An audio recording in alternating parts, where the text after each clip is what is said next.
আমার প্রিয় ছাত্রছাত্রীরা, আজকে আমাদের আলোচনার বিষয় পুষ্টি বা নিউট্রিশন। আজ আমরা পুষ্টি বিষয় থেকে গুরুত্বপূর্ণ যে সমস্ত প্রশ্ন পরীক্ষার জন্য অত্যন্ত গুরুত্বপূর্ণ তাদেরকে জানব এবং জানব তাদের উত্তর। আজ আমাদের প্রথম প্রশ্ন, পুষ্টি বলতে কী বোঝো? যে শারীরবৃত্তীয় উপচিতিমূলক বিপাক প্রক্রিয়ায় উদ্ভিদ সংশ্লেষ এবং আত্তীকরণ এবং প্রাণীরা খাদ্য গ্রহণ, গৃহীত খাদ্যের পাচন, পাচিত খাদ্যের শোষণ এবং শোষিত খাদ্যের আত্তীকরণ এবং অপাচিত খাদ্যের বহিষ্করণের মাধ্যমে জীবদেহে শক্তি উৎপন্ন করে, জীবদেহের বৃদ্ধি ঘটায়, ক্ষয়পূরণ করে এবং রোগ প্রতিরোধ ক্ষমতা গড়ে তোলে, তাকে আমরা পুষ্টি বলে থাকি। দ্বিতীয় প্রশ্নটি হল, উদ্ভিদ পুষ্টির পর্যায়গুলি কী কী? উদ্ভিদ পুষ্টির পর্যায় দুইটি। প্রথম পর্যায়টি হল সংশ্লেষ এবং দ্বিতীয় পর্যায়টি হল আত্তীকরণ। প্রাণী পুষ্টির পর্যায়গুলি কী কী? প্রাণী পুষ্টির পর্যায় পাঁচটি। প্রথম পর্যায়টি হল খাদ্য গ্রহণ, দ্বিতীয় পর্যায়টি হল গৃহীত খাদ্যের পাচন বা পরিপাক, 3 নম্বর পর্যায়টি হল পাচিত খাদ্যের শোষণ, 4 নম্বর পর্যায়টি হল শোষিত খাদ্যের আত্তীকরণ এবং 5 নম্বর অর্থাৎ শেষ পর্যায়টি হল অপাচিত খাদ্যের বহিষ্করণ।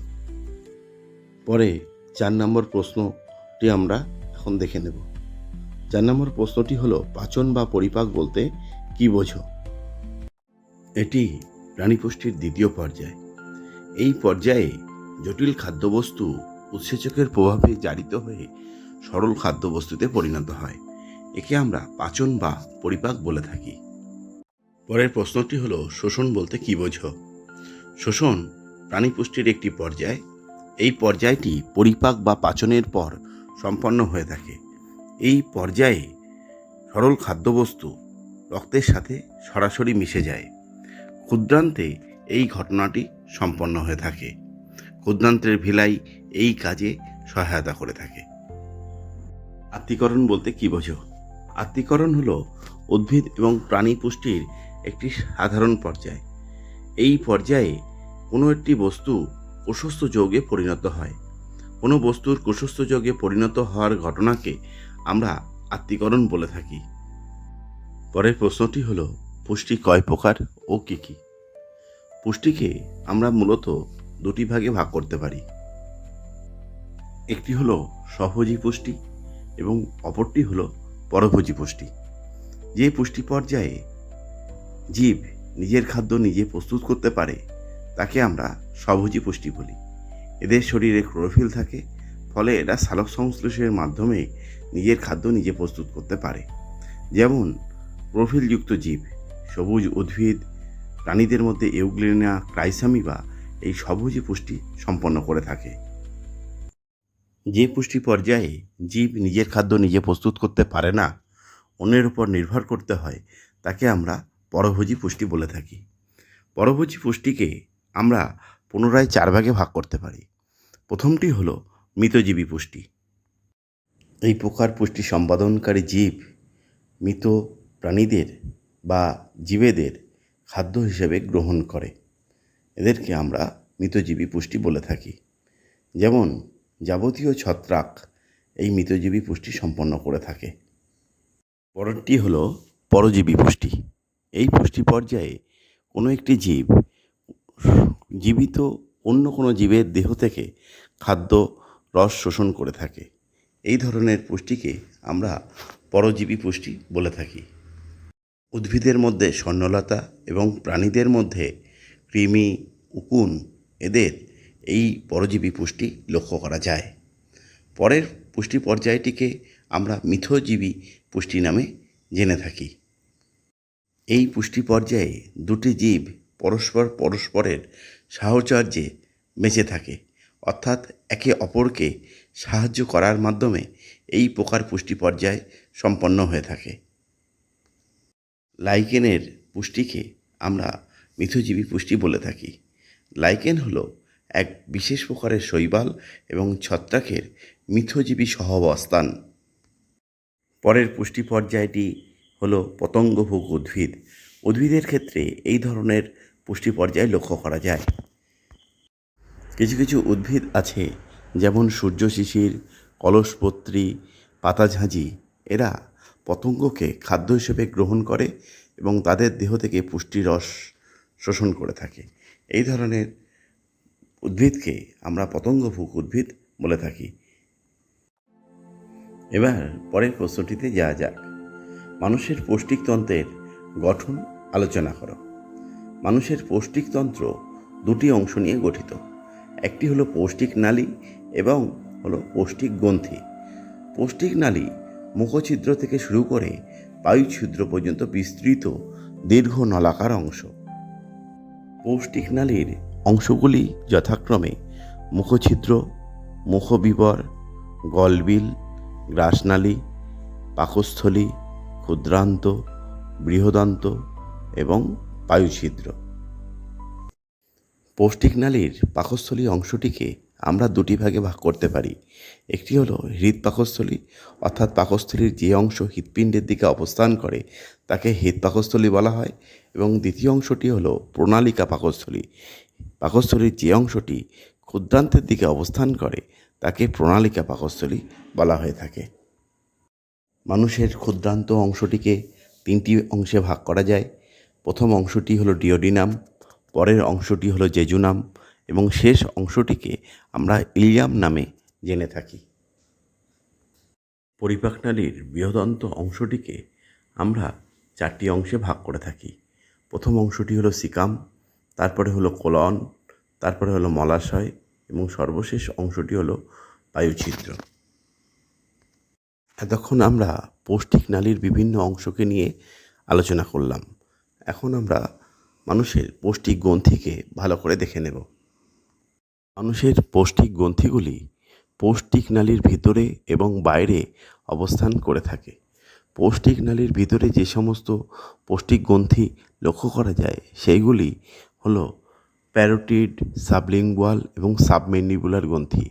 এদেরকে আমরা লালা গ্রন্থি নামে জেনে থাকি। এরা মুখবিবরের মধ্যে অবস্থান করে। পাকস্থলীতে দুই প্রকার পৌষ্টিক গ্রন্থি লক্ষ্য করা যায়। একটি পৌষ্টিক গ্রন্থি হলো অক্সিনোটিক গ্রন্থি। এখান থেকে HCl অর্থাৎ হাইড্রোক্লোরিক অ্যাসিড উৎপন্ন হয়। এই হাইড্রোক্লোরিক অ্যাসিড খাদ্য মধ্যস্থ জীবাণু ধ্বংস করতে সহায়তা করে এবং খাদ্যকে আম্লিক মাধ্যমে পরিণত করে। পাকস্থলীতে অপর যে পৌষ্টিক গ্রন্থিটি লক্ষ্য করা যায় সেটি হলো পেপটিক গ্রন্থি। এই পেপটিক গ্রন্থি থেকে পেপসিনোজেন নামক উৎসেচক উৎপন্ন হয়, যা আম্লিক মাধ্যমে এসে সক্রিয় পেপসিন গঠন করে, যা প্রোটিন জাতীয় খাদ্যের পরিপাকে সহায়তা করে থাকে। ক্ষুদ্রান্তের ভিতর যে সকল পৌষ্টিক গ্রন্থি লক্ষ্য করা যায় তাদেরকে আমরা আন্ত্রিক গ্রন্থি নামে চিনে থাকি। এই আন্ত্রিক গ্রন্থি থেকে বিভিন্ন প্রকার উৎসেচক উৎপন্ন হয়, যা খাদ্যের পরিপাকে সহায়তা করে। পৌষ্টিক নালীর বাইরে যে সমস্ত গ্রন্থি অর্থাৎ পৌষ্টিক গ্রন্থি অবস্থান করে সেগুলির মধ্যে সবথেকে বড় পৌষ্টিক গ্রন্থি হলো যকৃৎ গ্রন্থি। যকৃৎ গ্রন্থি থেকে যকৃৎ রস নিঃসৃত হয়। নিঃসৃত যকৃৎ রস সরাসরি ক্ষুদ্রান্তের ডিওডিনাম অংশে উপস্থিত হয়। এছাড়া আছে অগ্নাশয় গ্রন্থি। এখান থেকে অগ্নাশয় রস নিঃসৃত হয়, যা খাদ্যের পরিপাকে মুখ্য ভূমিকা গ্রহণ করে। পরের প্রশ্নটিতে যাওয়া যাক। পরের প্রশ্নটি হলো লালা গ্রন্থি কী? এই গ্রন্থির কাজ কী? মানুষের মুখবিবরের মধ্যে যে গ্রন্থিগুলি অবস্থান করে তাদেরকে লালা গ্রন্থি বলা হয়। মুখবিবরে তিন প্রকার লালা গ্রন্থি লক্ষ্য করা যায়। একটি হলো প্যারোটিড গ্রন্থি, সাবলিঙ্গুয়াল গ্রন্থি এবং সাবমেন্ডিবুলার গ্রন্থি। এই গ্রন্থিগুলি থেকে যে রস নিঃসৃত হয় তাকে আমরা লালারস বলে থাকি। এই লালারস অনেক কাজ করে থাকে। লালারস মুখবিবরকে সিক্ত রাখে, ফলে কথা বলতে সুবিধা হয়। এছাড়া লালারস খাদ্যের সঙ্গে মিশে খাদ্যকে তরল এবং হরহরে পিচ্ছিল মাধ্যমে পরিণত করে। লালারসে থাকা মিউসিলেজ এই কাজ করে থাকে, ফলে খাদ্যের গলদকরণে সুবিধা হয়। এছাড়া লালারসে দুই ধরনের শর্করা ভঙ্গক উৎসেচক থাকে। প্রথমটি হলো টায়ালিন এবং দ্বিতীয়টি হলো মল্টেজ। এরা শর্করা জাতীয় খাদ্যের পরিপাকে সহায়তা করে থাকে। লালারসে লাইসোজাইম নামক এক বিশেষ ধরনের উৎসেচক লক্ষ্য করা যায়, যা জীবাণু ধ্বংস করতে সহায়তা করে। সেই কারণে দেখবে আমাদের যখন কোনো জায়গায় কেটে যায়, আমরা সাথে সাথে মুখের লালা নিয়ে সেখানে লাগিয়ে দিই। এর ফলে ওই জায়গা জীবাণুমুক্ত হয়ে থাকে। মুখবিবরে থাকা লালারসে যে টায়ালিন নামক উৎসেচকটি থাকে, তা সিদ্ধ শ্বেতসারকে মল্টোজে পরিণত করে এবং মল্টেজ নামক যে উৎসেচকটা থাকে, তা মল্টোজ জাতীয় খাদ্যকে গ্লুকোজে পরিণত করে। অর্থাৎ খাদ্যের আংশিক পরিপাক, অর্থাৎ শর্করা জাতীয় খাদ্যের আংশিক পরিপাক সম্পন্ন হয় এই মুখবিবরের মধ্যে। আমরা লালারসের কাজ কি আমরা ভালো করে জানতে পারলাম। এখন আমরা পরের প্রশ্নে চলে যাব। এবার পরের প্রশ্নটিতে যাওয়া যাক। মানুষের পরিপাক গ্রন্থিগুলির নাম এবং অবস্থান লেখো। মানুষের পরিপাক গ্রন্থিগুলি পরিপাক নালীর ভিতর এবং পরিপাক নালীর বাইরে অবস্থান করে থাকে। পরিপাক নালীর ভিতরে যে সমস্ত গ্রন্থি অবস্থান করে সেইগুলিকে আমরা প্রথমে দেখে নেব। মুখবিবরে যে সমস্ত পরিপাক গ্রন্থি লক্ষ্য করা যায় তাদেরকে আমরা লালা গ্রন্থি নামে চিনে থাকি। এই লালা গ্রন্থি 3 রকমের হয়ে থাকে: প্যারোটিড গ্রন্থি, সাবলিঙ্গুয়াল গ্রন্থি এবং সাবমিন্ডিবুলার গ্রন্থি। এখান থেকে লালারস নিঃসৃত হয়। লালারস মুখবিবরকে সিক্ত রাখে, ফলে কথা বলতে সুবিধা হয়। লালারস মধ্যস্থ মিউসিলেজ জাতীয় পদার্থ খাদ্যকে তরল হরহরে পিচ্ছিল মাধ্যমে পরিণত করে, ফলে খাদ্যের গলদকরণে সুবিধা হয়। এছাড়া লালারসের মধ্যে লাইসোজাইম নামক যে উৎসেচক থাকে, তা জীবাণু ধ্বংস করতে সাহায্য করে। এছাড়া শর্করা জাতীয় খাদ্যের আংশিক পরিপাকে লালারসের ভূমিকা লক্ষ্য করা যায়।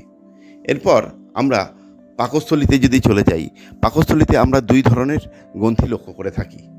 একটি হলো অক্সিনোটিক গ্রন্থি। এই অক্সিনোটিক গ্রন্থি থেকে হাইড্রোক্লোরিক অ্যাসিড বা HCl নির্গত হয়, যা খাদ্য মধ্যস্থ জীবাণু ধ্বংস করতে সহায়তা করে। এছাড়া আছে পেপটিক গ্রন্থি। পেপটিক গ্রন্থি থেকে পেপসিনোজেন নামে এক বিশেষ ধরনের উৎসেচক নির্গত হয়, যা প্রোটিন জাতীয় খাদ্যের পরিপাকে সহায়তা করে। পেপসিনোজেন প্রাথমিক অবস্থায় নিষ্ক্রিয় অবস্থায় থাকে। এই পেপসিনোজেন যখন আম্লিক মাধ্যমে এসে উপস্থিত হয় বা আম্লিক মাধ্যমের সাথে যুক্ত হয়, তখন তা সক্রিয় পেপসিনে পরিণত হয়। সক্রিয় পেপসিন প্রোটিন জাতীয় খাদ্যকে পেপটোনে পরিণত করে। এরপর আমরা যদি চলে আসি ক্ষুদ্রান্তের ভিতরে যে সমস্ত গ্রন্থিগুলোকে লক্ষ্য করা যায় তাদেরকে আমরা আন্ত্রিক গ্রন্থি নামে চিনে থাকি। আন্ত্রিক গ্রন্থি থেকে যে রস নিঃসৃত হয় তাদেরকে আন্ত্রিক রস বলা হয়। আন্ত্রিক রসের মধ্যে প্রোটিন, শর্করা এবং ফ্যাট জাতীয় খাদ্যের পরিপাককারী উৎসেচক লক্ষ্য করা যায়।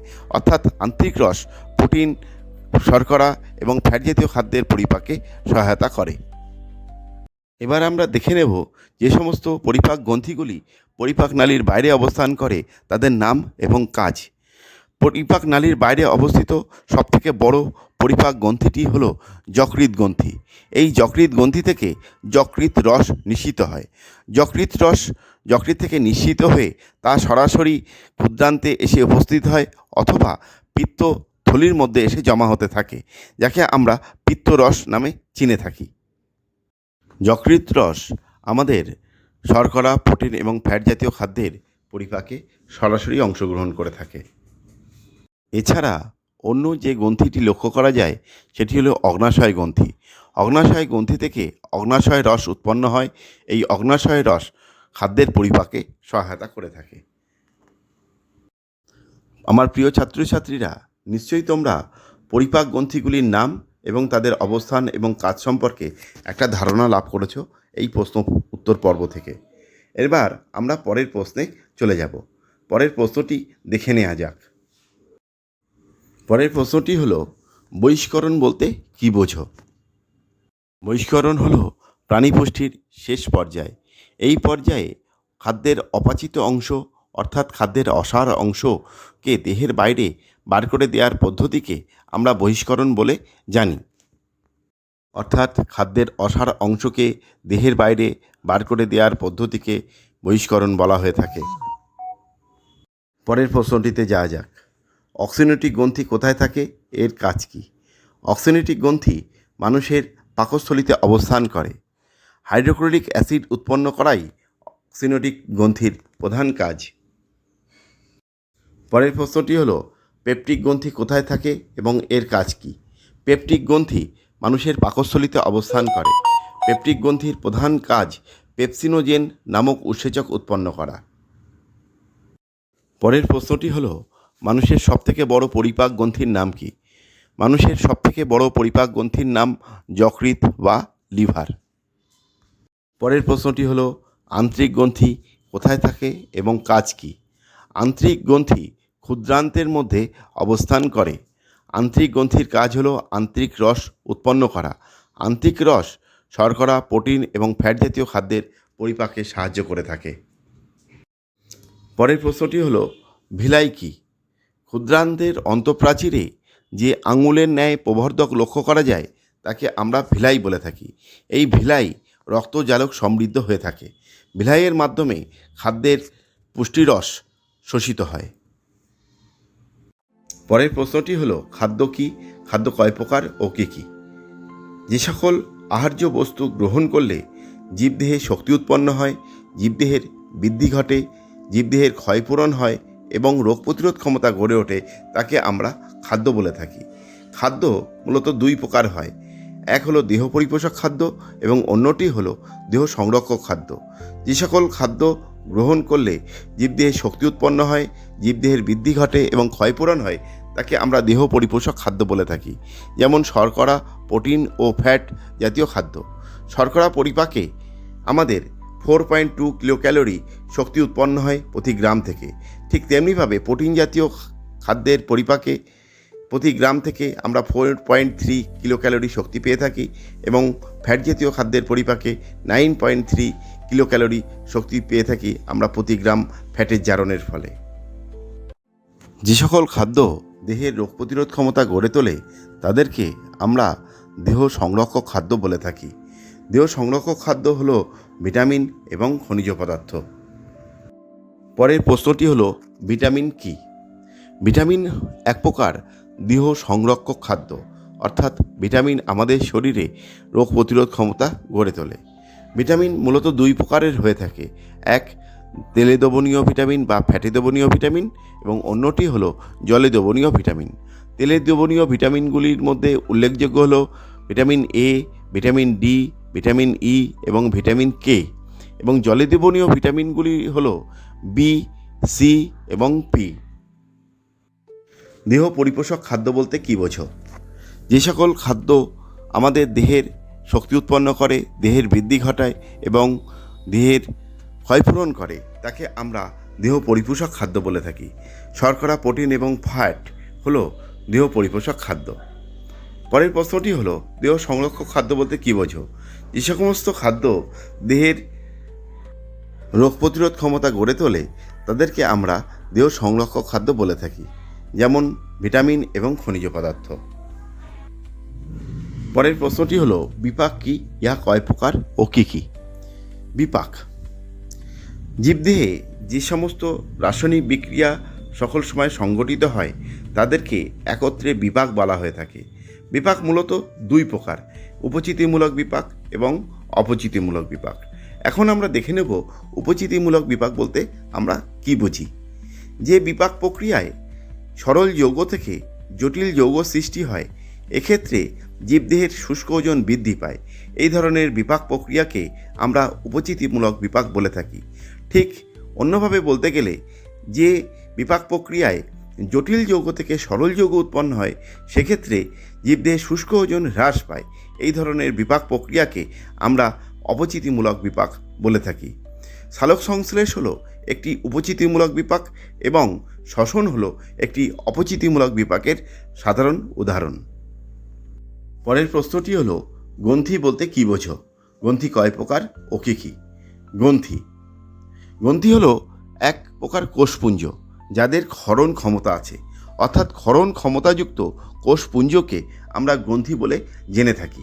গ্রন্থি মূলত তিন প্রকারের হয়। এক হলো অন্তঃক্ষরা গ্রন্থি, বহিঃক্ষরা গ্রন্থি এবং মিশ্র গ্রন্থি। এখন আমরা অন্তঃক্ষরা গ্রন্থি বা অনাল গ্রন্থি বলতে কী বুঝি আমরা জেনে নেব। যে সমস্ত গ্রন্থির ক্ষরণ নালীর মাধ্যমে দেহের বাইরে বার না হয়ে এসে সরাসরি রক্তের সাথে মিশে যায় তাদেরকে আমরা অন্তঃক্ষরা গ্রন্থি বলে থাকি। যেহেতু নালী থাকে না, তাই এদেরকে অনাল গ্রন্থিও বলা হয়ে থাকে। যেমন মাথায় অবস্থিত পিটিউটারি গ্রন্থি, থাইরয়েড গ্রন্থি প্রভৃতি। এখন আমরা বহিঃক্ষরা গ্রন্থি কাকে বলে জেনে নেব।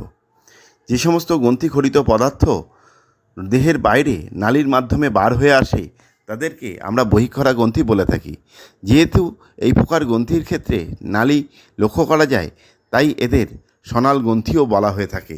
যেমন ঘর্মগ্রন্থি, সিবেসিয়াম গ্রন্থি, লালা গ্রন্থি, এরা প্রত্যেকটাই হলো বহিঃক্ষরা গ্রন্থির প্রকৃষ্ট উদাহরণ। জীবদেহে আরেক ধরনের গ্রন্থি লক্ষ্য করা যায়, এদেরকে আমরা মিশ্র গ্রন্থি বলে জেনে থাকি। মিশ্র গ্রন্থি যে সমস্ত গ্রন্থি অন্তঃক্ষরা গ্রন্থি এবং বহিঃক্ষরা গ্রন্থির সমন্বয়ে গঠিত হয়ে থাকে তাদেরকে আমরা মিশ্র গ্রন্থি বলি। যেমন অগ্নাশয়। অগ্নাশয়কে মিশ্র গ্রন্থি বলার কারণ কি? অগ্নাশয়কে মিশ্র গ্রন্থি বলা হয় কারণ অগ্নাশয় গ্রন্থি অন্তঃক্ষরা গ্রন্থি এবং বহিঃক্ষরা গ্রন্থির সমন্বয়ে গঠিত হয়ে থাকে। সে কারণেই অগ্নাশয়কে মিশ্র গ্রন্থি বলা হয়ে থাকে। এখন আমরা জানব পিত্তাশয় কি এবং এর কাজ কি।